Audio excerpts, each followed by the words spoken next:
እንደዚህ በመሰለ መልክ ሰብስበህ ቃልህን ልትናገረን፣ ልታስተምረን፣ ልትቀርጸን፣ ልትሞርደን፣ ልታሳስበን ጌታ ሆይ ስለወደድክ እግዚአብሔር አምላካችን ሆይ በኢየሱስ ክርስቶስ ስም ስምህን ከፍ ከፍ እናደርገዋለን። አባታችን ሆይ አንተ በመካከላችን በመንፈስህ እንደ ቃልህ እንድትመላለስ ጌታ ሆይ ቃልህን እንድትገልጥልን የዘላለም አባት እግዚአብሔር በዚህ ሰዓት ጌታ ሆይ ይሄ ጉባኤ ይለምንሃል። እግዚአብሔር ሆይ ና አንተ አስተምረን፣ አንተ ተናገረን። ይሄን ለመንህ በናዝሬቱ በጌታ በኢየሱስ ክርስቶስ ስም አሜን። የእግዚአብሔር ስም የተባረከ ይሁን። በቀጥታ ወደ ቃሉ ሄዳለሁ። እንግዲህ ስለ መንፈስ ቅዱስ ስለ አዲስ ሕይወትና በእምነት መጽናት በሚል ውስጥ ያሉ ንባቦች ነው ዛሬ ያነበብናቸውና ዘሁልቁ ላይ ምዕራፍ 11 ከቁጥር 24 እስከ 30፣ ቆላሲያስ ላይ እንዲሁ ምዕራፍ 3 ከ1 ጀምሮ እስከ 11፣ የመልእክቱ ደግሞ የወንጌሉ መልእክት ማርቆስ 13 ከቁጥር 1 አንስቶ እስከ 13 ድረስ የሚናገሩን አሁን ከላይ ያልኳቸውን ነው። ስለ መንፈስ ቅዱስ አዲስ ሕይወትና እንደገና ደግሞ በእምነት መጽናት የሚለውን ሐሳብ የያዙ ናቸውና በዚህ ዘመን ላለነው ለእኛም ለክርስቲያኖች ለአማኞች በጣም የሚያስፈልገን ተስፋ ሰጪ የሆነ እኛም ደግሞ እንዴት አድርገን በእምነት መጽናት አለብን፣ እንዴት መኖር አለብን የሚለውን እንድንመለከት የሚረዳን ነው። እግዚአብሔር ይመስገን። ቅድም ስናነባቸው እነዚህ ሶስቱም ዛሬ ያነበብናቸው ምንባቦች ቅድም ያልኳቸው በዘሁልቁም እንደገና በቆላስይስም በማርቆስ ላይም ያሉት ስንመለከታቸው በጣም የተለያዩ ይመስላሉ፣ የተራራቁ ነው የሚመስሉት። ግን ሰብሰብ አድርገን በጥልቀት ደግሞ ገባ ብለን ስናየው ቅድም የዛሬው እሁድ ስለ መንፈስ ቅዱስ መምጣት ተስፋን እያሳየን መንፈስ ቅዱስ በዘሁልቁ ውስጥ ምን አደረገ፣ እንደገና ደግሞ በቆላስይስ ውስጥ እንደዚሁም ደግሞ በማርቆስ ውስጥ የሚናገረን ቃል አለው፣ ትምህርት አለው ማለት ነው።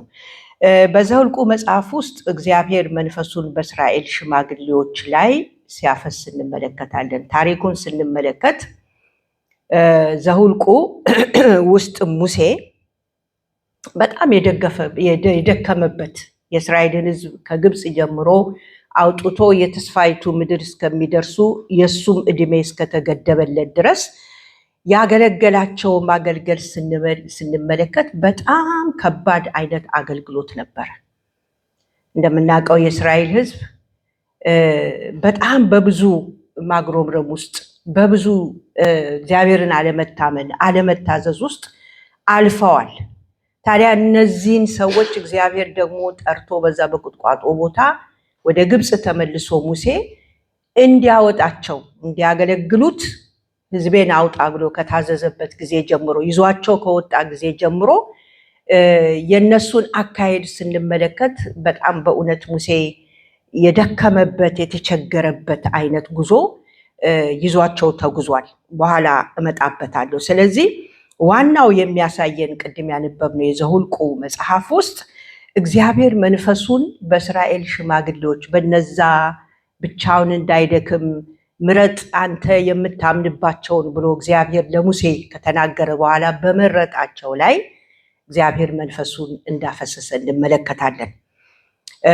በቆላስይስ ደግሞ ሄደን ስንመለከት በዛ መልእክት ውስጥ ጳውሎስ አማኞች አሮጌውን ሕይወት እንዲተውና አዲሱን ሕይወት በክርስቶስ እንዲለብሱ ይናገራል። ወገኖቼ ይሄም የእግዚአብሔር መንፈስ ሲረዳ የሚሆን ነው። ያንን የተጠሩበትን የሰማዩን ነገር እየፈለጉ ሕይወታቸው ታድሶ አሮጌውን ጥለው በአዲስ ሕይወት እንዲጓዙ የተናገረበት ቦታ ነው። የእግዚአብሔር መንፈስ ሲረዳ እግዚአብሔር ይመስገን። እንደገና በማርቆስ ወንጌል ደግሞ ስንመለከት ኢየሱስ ስለሚመጡ መከራዎች፣ ስደቶችና አታላዮች ዲሲቭ የሚያደርጉ እንዲጠበቁ ደቀ መዛሙርቱን ያስጠነቀቀበት ነው። በመንፈስ እንዲመረምሩ የእግዚአብሔርን ቃል መርምረው ከዚህ እንዲጠበቁ ኢየሱስ ክርስቶስ ያስተማረበት ቦታ ነው። ስለዚህ እነዚህ ሶስቱ ምንባቦች በጣም ጥልቅ እና ጥብቅ በሆነ አካሄድ የተያያዙ የተጋመዱ የተጣመዱ ናቸው። ሁሉም በአስቸጋሪ ዘመን የእግዚአብሔር ሕዝብ መሆን ምን ማለት እንደሆነ ይናገራሉ። እግዚአብሔር ሕዝቡን ያለ ኃይል ደግሞ እንደማይተው ይናገራል። ያለሱ ኃይል እንደማይተዋቸው፣ ነገር ግን መንፈሱን እንደሚሰጣቸው፣ ወደ ለውጥ እንደሚጠራቸውና ዓለም ሲናወጥ እንኳን በእምነት እንዲጸኑ እንደሚያበረታታቸው ያሳየን ክፍል ነው። እግዚአብሔር ይመስገን። ተጠበቁ ይላቸዋል። ወደ መልእክቱ ስንመጣ እንደገና ደግሞ ወደ ወንጌሉም ስንመጣ በእነዚህ ምንባቦች ውስጥ የምናየው ጉዞ አለ። ጉዞ ደግሞ ግልጽ ነው። እግዚአብሔር ሕዝቡን በመንፈሱ እንዴት አድርጎ እንዳስታጠቀ በዘኍልቍ እንመለከታለን። እግዚአብሔር ሕዝቡን አዲስ ፍጥረት ደግሞ እንዳደረጋቸው በቆላስይስ እንመለከታለን። እግዚአብሔር በመከራ ውስጥ ልጆቹ እንዲጸኑ እንደሚያደርጋቸው ያንንም ደግሞ በወንጌሉ ክፍል ተመልክተናል። በምንባቡ ላይ እነዚህ ሁሉ አንድ ትልቅ እውነት ያሳዩናል። ጌታ ይክበር። የክርስቲያን ሕይወት በዓለም ውስጥ መኖር ብቻ ሳይሆን ነገር ግን በመንፈስ ቅዱስ የተሞሉ ሰዎች ሆነው ክርስቶስን በሕይወታቸው ማሳየት እንዳለባቸው፣ ክርስቶስን ማገልገል እንዳለባቸው ዋና ቁልፍ ነገር አድርጎ ይናገራል። ጌታ ይባረክ። ያለ መንፈስ ቅዱስ ምንም ነገር ማድረግ አይቻልም። ገረመኝ። እኔ ይህንን ክፍል በእኔ ተራ ላይ ይደርሳል ብዬም አላሰብኩም፣ አልከፈትኩትምም። ሰሞኑን ግን በሶሻል ሚዲያ ላይ ስለ መንፈስ ቅዱስ የሆነች አጭር ነገር ትቻለሁ። ያለ መንፈስ ቅዱስ ያለ እኔ ምንም ልታደርጉ አትችሉም ብሎ ጌታ ኢየሱስ ክርስቶስ ለደቀ መዛሙርት የተናገረበት ቦታ አለ። ለምን? ስጋ ብቻውን ማድረግ ይቻላል። ግን እውነተኛ የእግዚአብሔር ነገር ማድረግ ወይም ማገልገል ወይም በህይወት መኖር የምንችለው ከግንዱ ጋር በተጣበቀ ህይወትና ከግንዱ በሚፈሰው የእግዚአብሔር ማንነት በመንፈስ ቅዱስ ብቻ እንደሆነ የሚገልጽ ክፍል ነው የሚል ሐሳብ ይዤ ወጥቼ ነበርና ሳየው ገረመኝ። እዛው መንፈስ ቅዱስ ላይ እግዚአብሔር በቃ እንዳይ ለራሴም እያስተማረኝ እንዳለ ትልቅ ነገር ነው ያየሁትና መንፈስ ቅዱስ እጅግ በጣም አስፈላጊ እንደሆነ ያየሁበት ክፍል ነው። ጌታ ለዘላለም የተባረከ ይሁን። የእግዚአብሔር መንፈስ በሕዝቡ ላይ መፍሰስ የሚለው በዘኍልቍ ምዕራፍ 11 ከቁጥር 24 እስከ 30 ቅድም እንደተነበበው ሙሴ በጣም የደከመበት ጊዜ ላይ ነው እግዚአብሔር የደረሰለት። የእስራኤልን ሕዝብ እየመራ ቅድም እንዳልኳችሁ በብዙ ውጣ ውረድ ከእግዚአብሔር ወስዶ ሲነግራቸው በምን አይነት ሪአክሽን ተመልሰው እንደሚያስጨንቁት እንደሚያስቸግሩት ሙሴ በጣም በትግል ያገለገላቸው ናቸው። ጥሪው ነው። ነገር ግን በጣም ብዙ ተቸጋግሮባቸዋል እና የደከመው ይመስለኛል። እንደው ዝም ብዬ ከዚህ ከቁጥር 24 በፊት ያለውን ታሪክ እያየው ነበር።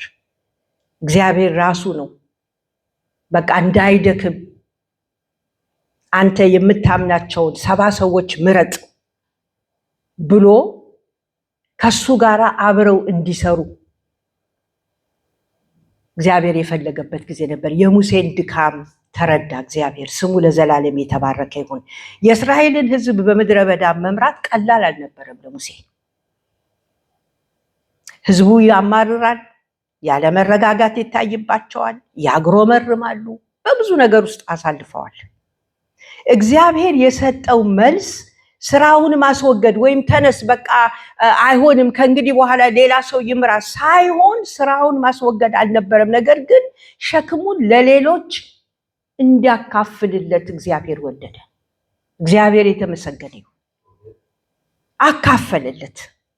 ስለዚህ ምረጥ አንተ የምታምናቸውን 70 ሰዎች ብሎ እግዚአብሔር ከፍ ብለን ስንመለከት ይናገራል። እንደዛ ብሎ እግዚአብሔር 70 ሽማግሌዎች እንዲሰበስብ ለሙሴ አዘዘው። ከዚያም በሙሴ ላይ ያለውን መንፈስ ያ መንፈስ ምንድነው ብለን ስንል የእግዚአብሔር መንፈስ ነው። ጥሪውን የሰጠው መንፈስ ነው። እግዚአብሔር የተባረከ ይሁን። የእግዚአብሔር ምሪት የሚያሳየው የእግዚአብሔር የራሱ መንፈስ ነው። የሙሴን መንፈስ አይደለም የሰጠው። እግዚአብሔር ግን በሙሴ ላይ ያስቀመጠውን መንፈስ በእነርሱ ላይ አኖረ ይላል። እግዚአብሔር የተባረከ ይሁን። እነርሱም ምን አደረጉ ይላል? ትንቢትን መናገር ጀመሩ።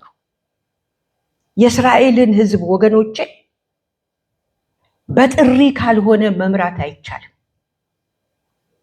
ሙሴ እስከተሰጠው ገደብ ድረስ እየመራ የመጣበት ትልቁ ምክንያት ምንድነው ብለን ስንል እግዚአብሔር ከመጀመሪያው ጥሪውን ስለሰጠው ነው። መንፈሱን በውስጡ ስላስቀመጠ ነው። የሚመራበትን ኃይል የሚመራበትን ጉልበት እግዚአብሔር በላዩ ላይ ስላስቀመጠ ነው። ስለዚህ ከሱ መንፈስ ወስዶ ለነዚህ ለሰባዎቹ አደረገ። በእግዚአብሔር መንፈስ የሚመራ በእግዚአብሔር ምሪት የሚመራ ነው የእስራኤል ሕዝብ። ዛሬም ለኛ እንደዚህ ነው። አዲስ ነገር አይደለም ወገኖቼ። ስለዚህ ከሱ ላይ ያነሳና ለሰባዎቹ አካፈለ። እነሱም ትንቢትን መናገር ጀመሩ። ነገር ግን ያልተጠበቀ ነገር ደግሞ ሲፈጠር እናያለን። ኤልዳድና እና ሜዳድ የተባሉ ሁለት ሰዎች ወደ ድንኳኑ ሳይመጡ በሰፈሩ ውስጥ ቀሩ። ነገር ግን መንፈስ ቅዱስ በእነርሱም ላይ ወረደ፣ እነርሱም ትንቢትን ተናገሩ ይላል። በሌላ መንደር የነበሩ ከነዚህ ሰባዎቹ ጋር ያልተቀላቀሉ እግዚአብሔር ግን ያያቸው እንዲያገለግሉ የሚፈልጋቸው እነዚህን ሁለት ሰዎች ላይ ባሉበት ሆኖ የእግዚአብሔር መንፈስ በእነሱ ላይ ወረደ፣ ትንቢትንም ተናገሩ ይላል። ታዲያ ኢያሱ ይህንን አይቶ ተጨነቀ ይልና ይህ ስርዓት የሌለው መስሎት ሙሴን ከልክላቸው ብሎ ወደ ሙሴ ሲመጣ እንመለከታለን። የእግዚአብሔር ሕዝብ ሙሴ የተናገረውን ስሙ። የእግዚአብሔር ሕዝብ ሁሉ ነቢያት ቢሆኑ እግዚአብሔር መንፈሱን በእነርሱ ላይ ቢያደርግ እወዳለሁ አለ። በቃ ምክንያቱም የእግዚአብሔር መንፈስ ያደረባቸው ሰዎች ናቸው ይህን ሕዝብ ሊችሉ የሚችሉት። ስለዚህ እወዳለሁ ምን አገደደህ አንተ ብሎ ሲመልስለት እንመለከታለን። ሙሴ የተናገረው ነገር አንድ ነበረ። መንፈስ ቅዱስ ሊገደብ ወይም በአንድ ሰው ሊያዝ በተወሰኑ ሰዎች ሊያዝ የሚችል እንዳይደለም፣ እግዚአብሔር በወደደው የሚያደርገው የሚሰጠው እንደሆነ ሊሚትድ የሆነ ነገር እንዳይደለም። ስለዚህ እሰየው ነው ያለው። የእግዚአብሔር ስም የተባረከ ይሁን። ስለሚያስፈልግ በእግዚአብሔር መንፈስ የተነኩ በዛ የሚመሩ ሰዎች በዛም ዘመን አሁንም ወደፊትም ስለሚያስፈልጉ ጌታ የተባረከ ይሁን እና ይሄ ነበረ መልእክቱ። ለኢያሱ የሰጠው ምንድነው? የእግዚአብሔርን መንፈስ ሰው መገደብ አይችልም። እኔ ልከለክል አልችልም። እግዚአብሔር የሰጠውን መንፈስ እኔ መውሰድ አልችልም።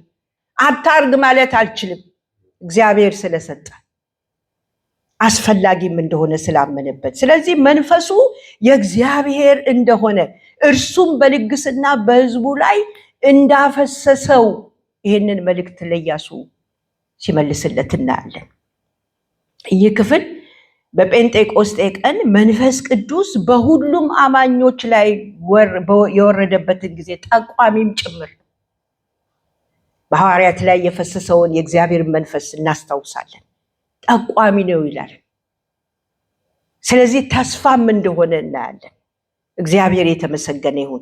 መልእክቱ ግልጽ ነው። እግዚአብሔር ሕዝቡን በሰው ብርታትና ኃይል ብቻ እንዲኖሩ አይጠራቸውም፣ አልጠራቸውም፣ ወደፊትም አይጠራም። ነገር ግን በራሱ መለኮታዊ በሆነ አቅም በመንፈሱ አስታጥቆ እንዲያገለግሉት ያደርጋል። እግዚአብሔር ለዘለዓለም ስሙ የተባረከ ይሁን።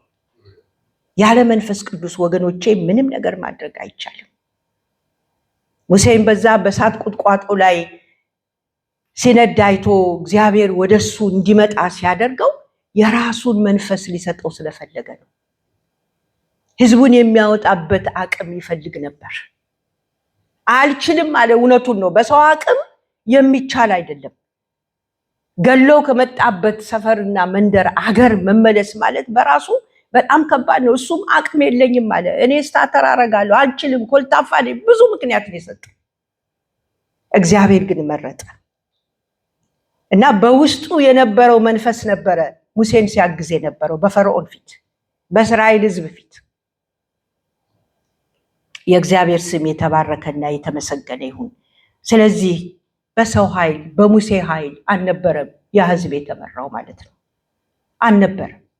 ከሱ በሰጠው መንፈስ ግን ሰባዎቹ ላይ ያስቀመጠና የሚያግዙት የሚያበረቱት የሚካፈሉ ሸክሙን እግዚአብሔር ለዘላለም ስሙ የተባረከ ይሁን። ማንንም ሰው ግራ ማድረግ ይችል ነበር፣ ግን ከመረጠ በኋላ የሚመስለውን ከመረጠ በኋላ እግዚአብሔር መንፈሱን ከሱ ላይ አንስቶ በእነሱ ላይ ያከፋፈለ።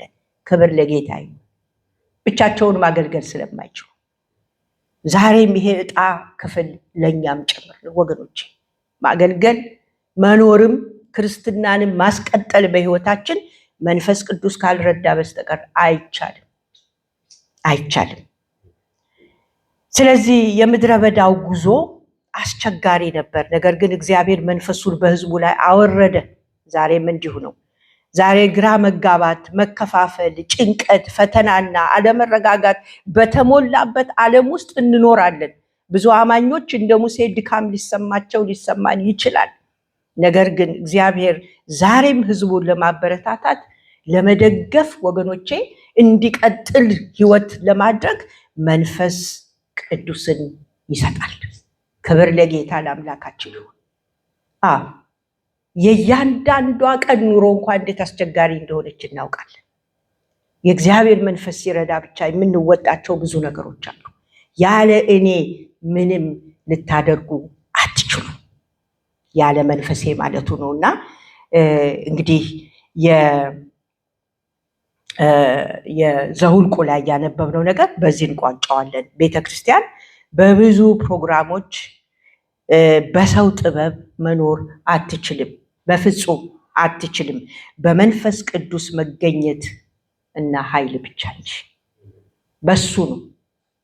ለሱ ሩም ካልተሰጠው ማገልገል ይቻላል፣ መኖርም ይቻላል፣ ግን ባዶ ነው ወገኖቼ፣ በጣም ባዶ ነው። እና መንፈስ ቅዱስ ያግዘን ለሱ ሙሉ ስፍራ እንዲያገኝ እንዲሰጠው፣ በቃ እንድንከፍትለት ወገኖቼ፣ እንድንሰማ እንድናደምጥ። አባቶቻችን ሐዋርያቶች በዚህ እየተመሩ ነው እዚህ ያደረሱልን ወንጌልን። እግዚአብሔር የተባረከ ይሁን። ለዚህ ነው ጌታ ኢየሱስ ክርስቶስ የተናገረው አንድ ነገር ነበር። እሱ ካረገ በኋላ ከማረጉ በፊት ደቀ መዛሙርትን ያላቸው ነገር አለ። ኃይልን ሳይቀበሉ ከኢየሩሳሌም እንዳይወጡ አዘዛቸው። ወጣት እኮ ይችላሉ፣ ግን ብቻቸውን ነው የሚሆኑት፣ አይችሉትም። በጣም ባዶቸውን ይወጡና ለብዙ ጥቃት ይጋለጡ ነበር። ምክንያቱም የሄዱበት ያገለገሉትን አገልግሎት ወደኋላ ዞር ብለን ስንመለከት ብቻቸውን የማይችሉት አገልግሎትን ያገለገሉት። ስለዚህ መንፈስ ቅዱስ በእነሱ ላይ መጥቶ እስኪመራቸው እስኪያበረታቸው በወልድ የሆነ መንፈስ እስከሚሰጣቸው ድረስ አቅጣጫ እስከሚያሳያቸው ድረስ መንገዳቸውን እስከሚገልጥላቸው ድረስ ወገኖቼ መጠበቅ ነበረባቸው። ያ መንፈስ በመጣ ጊዜ ግን በጠላቶች ፊት ቆመዋል። ኢየሱስን በሰቀሉ ፊት ቆመዋል። ክብር ለጌታ ለአምላካችን ይሁን። ስለዚህ መንፈስ ቅዱስ በጣም በጣም አስፈላጊ ነው ለአንድ አማኝ።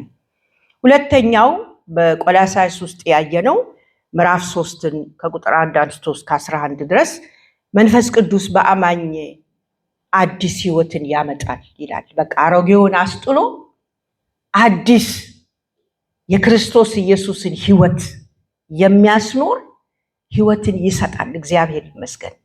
አሮጌውን ያስጥለናል፣ እያስታወሰ እየመራ እያሳሰበ። እግዚአብሔር ለዘላለም ስሙ የተባረከ ይሁን።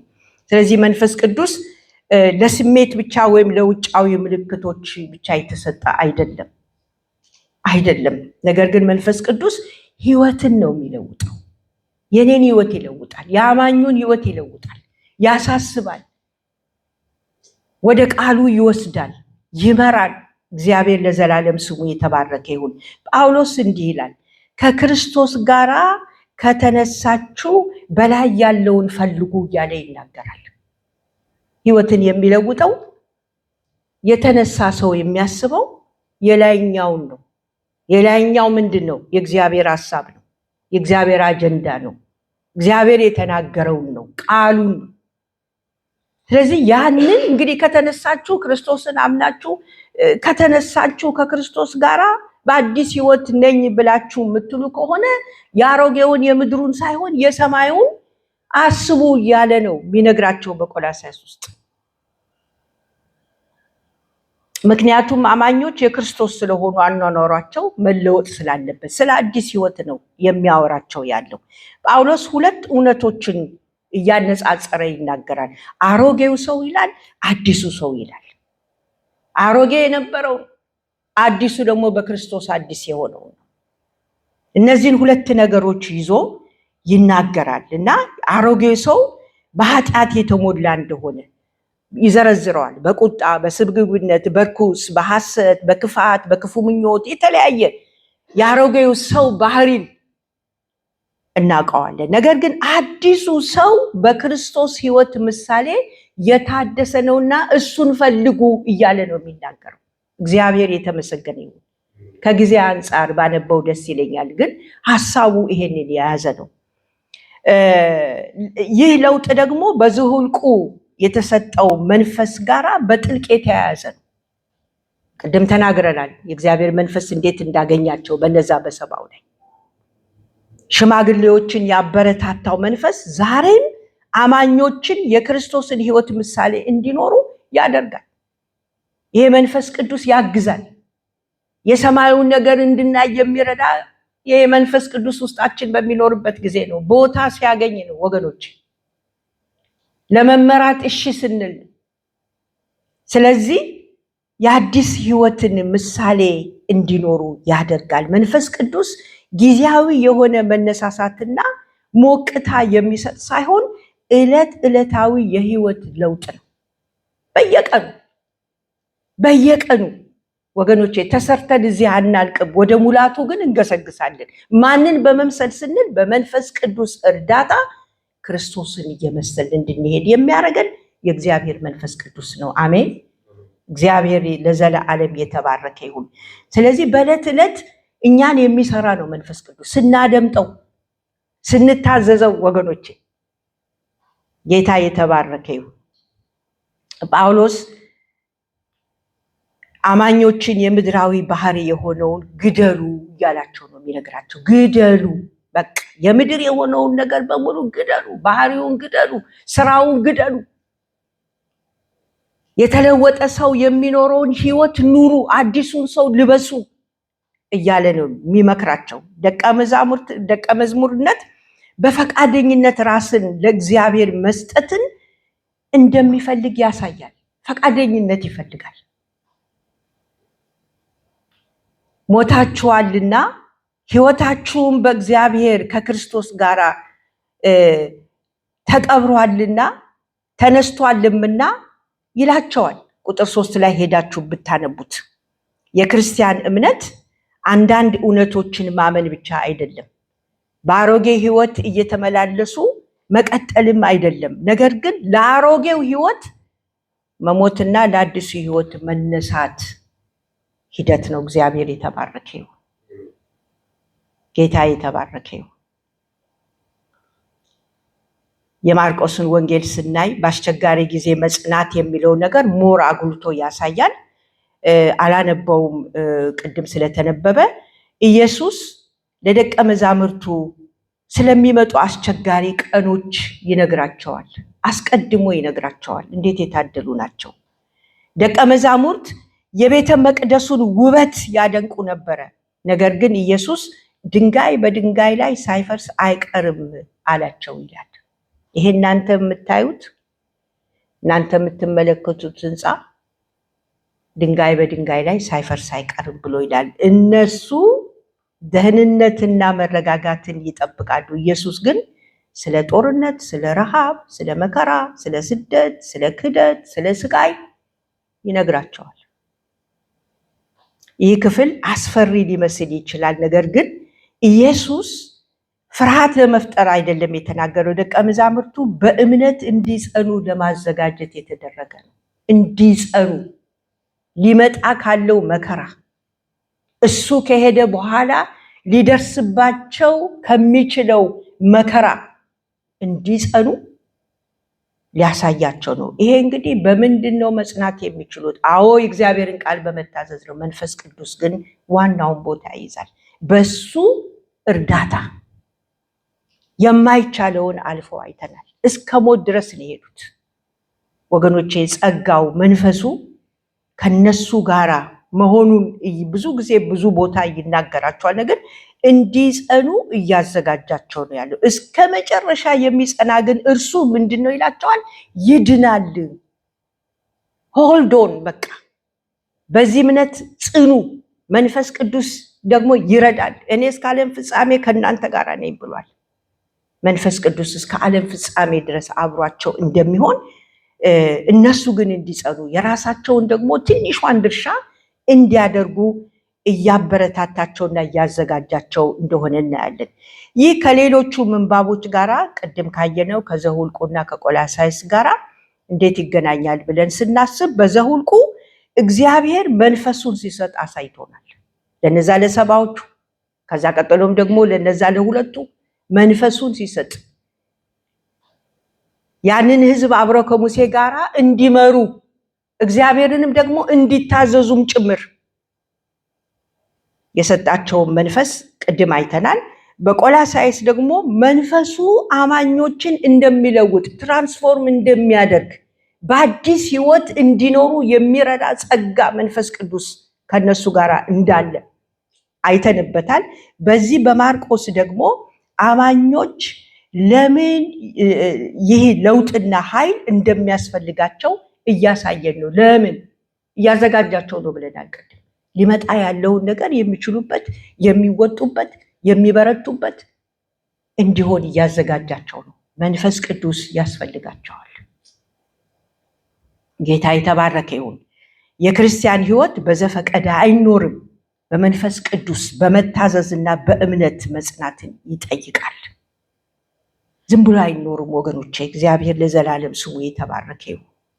በጣም በጥንቃቄ በጣም እግዚአብሔርን በመስማት ጌታ ሲረዳን ማለት ነው። መንፈስ ቅዱስ ሲያግዘን ቦታ ስንሰጠው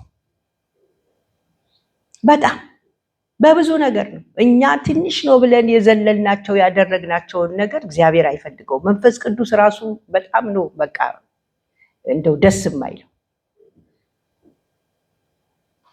ላይት አድርገን የምናየው የምድር ነገር የለም። በእግዚአብሔር ዘንድ ሲታይ በቃ ልክ አይደለም። ከሀሳቤ ይጀምራል፣ ከአንደበት ይጀምራል፣ ከምናየው ይጀምራል፣ ከምንሰማው ይጀምራል ወገኖቼ። ከዛ ድርጊት በጣም ትናንሽ ናቸው ብለን የምንላቸው የዴይሊ ሩቲን እንደው አካሄዳችንን ብንመለከት አንዳንድ ጊዜ መንፈስ ቅዱስ የሚወቅሰኝ ጊዜ አለን። በእውነት በቃ ውስጣችን ራሱ በቃ የሆነች አንድ ትንሽ ነገር አለች፣ ደስ የማትለን ነገር ላደረግነው ለተናገርነው እንድንጸጸት ይቅርታ እንድንጠይቅ የሰማይ አምላክ እግዚአብሔር ይርዳል። አዎ በጣም ጥንቃቄ ይፈልጋል አካሄዱ የክርስትና። ስለዚህ የክርስቲያን ህይወት በዘፈቀደ እንደማይኖር በመንፈስ ቅዱስ በመታዘዝና በእምነት መጽናትን የሚጠይቀን እንደሆነ ሶስቱም ምንባቦች አንድ መልእክት ይናገራሉ። እግዚአብሔር ይመስገን። እነዛ ሰባዎቹ እኮ የእግዚአብሔር መንፈስ ሳይወርድባቸው እንደፈለጉ አድርጎ መምራት ይችሉ ነበረ አይደለ እንዴ? አሁንም እኮ አለ እንደዚህ አይነት ነገር፣ ግን አይደለም። የእግዚአብሔር መንፈስ በሚመራው የሚሰራው ነገር በሙሉ መልካም መልካም ነው። የእግዚአብሔርን ልብ ያስደስታል፣ የሰውን ልብ ይማርካል። ስለዚህ በእነዚህ ሶስቱ ምንባቦች ውስጥ እግዚአብሔር መንፈሱን ይሰጣል። በዘኍልቍ አይተናል። መንፈሱ በሽማግሌዎች ላይ ፈሰሰ። በሁለተኛ ደረጃ መንፈስ ቅዱስ ህይወትን ይለውጣል፣ ትራንስፎርም ያደርጋል። በቆላስይስ አማኞች አዲስ ህይወት እንዲኖሩ እንደተጠሩ መንፈሱ ግን ደግሞ ይሄንን ማድረግ የሚችል እንደሆነ ሩም ሊሰጠው እንደሚገባ በአዲስ ህይወት ማኖር የሚችል ዕለት ዕለት የመንፈስ ቅዱስን ድምፅ ቃሉን ታዘን በምንኖርበት ጊዜ የሚመጣ ነው። ሶስተኛው ወንጌሉ ላይ ያየነው መንፈስ ቅዱስ በመከራ ያጸናል። እግዚአብሔር ይመስገን። ለዚህ ነበር የሚያዘጋጃቸው። እሱ እኮ እስከ ዓለም ፍጻሜ ቅድም እንዳልኳቸው አብሮ እንደሆነ ተናግሯል። ግን ደግሞ የሚያጸናቸው እሱ እንደሆነ እንዲያቆም ይፈልጋል። በማርቆስ ኢየሱስ ስለ መከራ ይናገር ነበረ። ነገር ግን እግዚአብሔር አማኞችን እንደማይተዋቸው መንፈስ ቅዱስ እንደሚያጸናቸው የሚያረጋግጥ ዝግጅት እንዲያደርጉ የሚያደርግ ቃል ነው የተናገራቸው። ስለዚህ የክርስቲያን ጉዞ ኃይል መቀበል፣ መለወጥ፣ በእምነት መጽናት ቁልፍ ጉዳይ ነው። እግዚአብሔር ይመስገን ደግሞ አለው ኃይልን መቀበል መንፈስ ቅዱስን ሁልጊዜ አብሮነቱን ከኛ ጋር እንዲያደርግ። ሁለተኛ ተቀብሎ ደግሞ አለመለወጥ አይቻልም፣ መለወጥንም ሪኳየር ያደርጋል። እንደገና ደግሞ በምንሄድበት ነገር በምናልፍበት ነገር ሁሉ በእምነት መጽናት። እነዚህ 3 ነገሮች በጣም ቁልፍ ናቸው። መልእክቴን ስደመድም የነዚህ ምንባቦች መልእክት የተስፋ መልእክት ነው። እግዚአብሔር ይመስገን የተስፋ መልእክት ነው። እግዚአብሔር ሕዝቡን ብቻቸውን በፍጹም አይተዋቸውም። ክብር ለእግዚአብሔር ለአምላካችን ይሁን። አይተውም። እግዚአብሔር ሕዝቡን ብቻቸውን አይተውም። በምድረ በዳ መንፈሱን ምን አደረገ? ሰጣቸው። እግዚአብሔር ይመስገን። የምድረ በዳ ጉዞ ቀላል አይደለም። በምድረ በዳ የመሯቸው እነዚህ የእስራኤል ሕዝቦች ቀላል ሕዝብ አይደለም። ስለዚህ በዛ ምድረ በዳ በዛ በጣም አስቸጋሪ በሆነ የምድረ በዳ ጉዞ እግዚአብሔር ብቻቸውን አልተወም። መንፈሱን ምን አደረገ? አፈሰሰላቸው። እግዚአብሔር ይመስገን። እንዴት ይቀላል! የእግዚአብሔር መንፈስ በሚመራ ጊዜ አስቸጋሪ በሆነ ጉዞ ውስጥ እንኳን እሱ ራሱ ይመራናል። እግዚአብሔር ይመስገን። በክርስቶስ አዲስ ማንነትን ሰጣቸው። በቆላስይስ ሄደን ያየነው ይሄ ነው። በክርስቶስ ኢየሱስ ምን አገኘን? አዲስ ህይወት።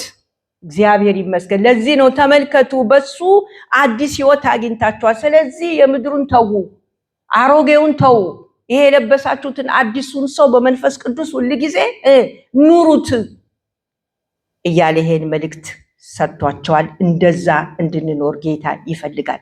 ሌላው በመከራም ውስጥ እንዲጸኑ ኃይል ሰጥቷቸዋል አይደለም? ዛሬም የሚያጸና የእግዚአብሔር መንፈስ በመከራ ውስጥ ከኛ ጋር አለ ወገኖች፣ አለ። በቤቴ አይቻለሁ። እግዚአብሔር ለዘላለም ስሙ የተባረከ ይሁን። በመከራ የሚያጸና የእግዚአብሔር መንፈስ ብቻ ነው።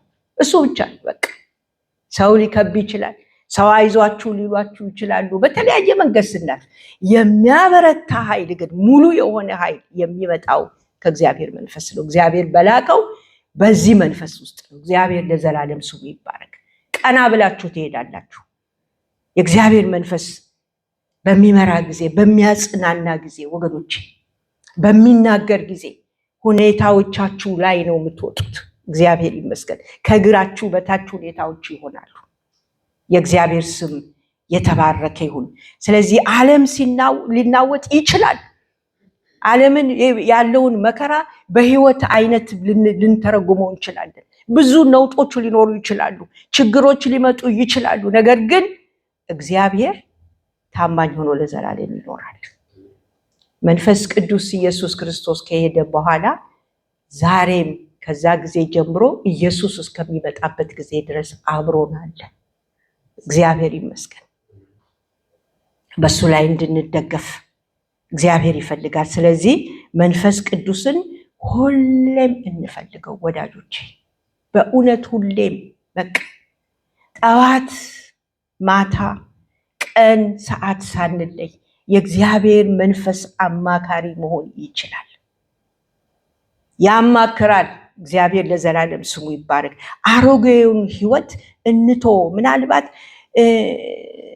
ወደኋላ ድሮ እንደምናረገው ላናረግ እንችላለን። አሮጌ ግን ብዙ ነገሮች አሉ፣ ባህሪዎች ሊሆን ይችላል፣ ብዙ ነገሮች አሉ ወገኖቼ። ያ ድሮ የነበረ ነገራችን ወደፊት የሚመጣበት ጊዜ አለ። በፈትሽ ብዙ አገኛለሁ በቀኔ ላይ ወገኖቼ። አዲሱን ግን ክርስቶስ የሰጠንን በሱ ያገኘነውን እንድንለብስ የሰማይ አምላክ እግዚአብሔር እሱ ይርዳል። ይሄ ክርስትና የዕለት ተዕለት ኑሮ ነው ብያለሁ ከላይ። በዚህ የየዕለቱ ኑሮ ውስጥ መንፈስ ቅዱስ አጋዥ ይሁነን። በተስፋና በእምነት ጸንተን እንድንኖር የሰማይ አምላክ እግዚአብሔር ያግዘን። ምክንያቱም መንፈስ ቅዱስ ዛሬም በህዝቡ መካከል እየሰራ ነው። ልብን እያደሰ እምነትን እያጸና ወደ እግዚአብሔር መንግስት ህዝቡን እየመራ ነው አለ። መንፈስ ቅዱስ ፐርሰን አለ። ኢየሱስ ክርስቶስ በምድር በተመላለሰ ጊዜ ፊዚካሊ ከደቀ መዛሙርትና ከከበቡት ህዝብ ጋር እንደሚነኩት አብሮነቱን እንዳሳየ ዛሬ መንፈስ ቅዱስ ወገኖቼ ከኛ ጋር አብሮ አለ። የተሰጠን እሱ ነው። ኢየሱስ ከሄደ በኋላ ያለን እግዚአብሔር መንፈስ ቅዱስ ነው። የሥላሴ አካል የሆነ በዚህ ዘመን የሚሰራ ኢየሱስ ከሄደ ጊዜ ጀምሮ እስከሚመለስ የሚኖር እግዚአብሔር ለዘላለም ስሙ የተባረከ ይሁን። አብሮን አለ የሚደግፈን ወገኖቼ። በቃ የሚናገርን ድምጽ ያለው ኢየሱስ ሲያገለግል እንደነበር ከኔ ያለውን ወስዶ ይነግራቸዋል ያለ በመካከላችን አለ። በቃ እንድናምነው ይፈልጋል ወገኖቼ። የሰማይ አምላክ እግዚአብሔር እሱ ይርዳል። ተስፋችን አብሮን ስላለ እናመሰግናለን። የዘላለም አምላክ እግዚአብሔር አባታችን ሆይ ብቻችንን ስላልተውከን መንፈስ ቅዱስ የምታጽናና፣ የምትደግፍ፣ የምትመራ፣ የምትናገር፣ የምታጸና ካንተ ወስዶ ወደኛ አምጥቶ የሚናገረን የእግዚአብሔር ቅዱስ መንፈስ መካከላችን ስላለ በህይወታችን ስላለ ማደሪያ ስላደረገን እናመሰግናለን። ካንተ ውጪ ምንም ነገር ማድረግ አንችልም። እንድንደገፍ እንድትረዳን ጌታ ሆይ እንለምናለን። ዕለት ዕለት እንድንፈልግ እግዚአብሔር ሆይ በኢየሱስ ክርስቶስ ስም እንድታነቃን እግዚአብሔር ሆይ በማለዳ በረፋዱ በቀትሩ በምሽቱ በሌሊቱ አንተ ሁል ጊዜ ጌታ ሆይ ልትናገረን በከበብከን ጊዜ እግዚአብሔር ሆይ ብዙ ጊዜ ኢግኖር አድርገንሃል። ብዙ ጊዜ ተናግረ አልሰማንህም። እግዚአብሔር አምላካችን ሆይ ምሕረትን እንድታደርግልን ዛሬ እንድንለወጥ ክርስቶስን አዲሱን ጌታ ሆይ በሱ በኩል ያገኘነውን የዘላለም አምላክ እግዚአብሔር አዲሱን ሰው አልብሰህናል። ጌታ ሆይ ሊያጎድፍ የሚመጣውን ነገር የምትከላከልልን አለው ስንል ስንታዘዝ ቃልህን እግዚአብሔር አምላካችን ሆይ ነው እንድናሰላስል እንድናስታውስ እንድንመለስ የሚረዳንን መንፈስ መካከላችን ስላረክ በውስጣችን ስላረክ ጌታ ሆይ ብቸኞች እንዳንሆን ስለረዳህን ጌታ ሆይ እናመሰግናለን። አግዘን ጌታ ሆይ every single second አክኖሌጅ እንድናደርግህ ጌታ ሆይ ድምፅህን መስማት የምንችልበትን ጸጋ ጌታ ሆይ እንድናገኝ ምሪትህን እንድናገኝ መንፈስ ቅዱስ በእኛ ውስጥ ሩም እንድታገኝ እንድንፈቅድልህ እግዚአብሔር ሆይ ከማይሆነው ነገር ሁሉ ከሀሳብ ሊሆን ይችላል ከማየት ከመስማት እግዚአብሔር ሆይ እንድንገደብ የሚያደርግ ጌታ ሆይ በጎውን የሚያሳየን የሰማይ አጀንዳን የሚያሳየን የሰማዩን እሹ እንደተባለ የሰማይን እንድንሻ የሚረዳ የእግዚአብሔር መንፈስ በቤታችን በእኛ በኑሯችን በአገልግሎታችን አንተ ፍሰስ እንልሃለን። ስለሰጠን የህይወት ቃል እናመሰግናለን። ይሄን ለመንህ በናዝሬቱ በጌታ በኢየሱስ ክርስቶስ ስም እና ስልጣን አሜን አሜን።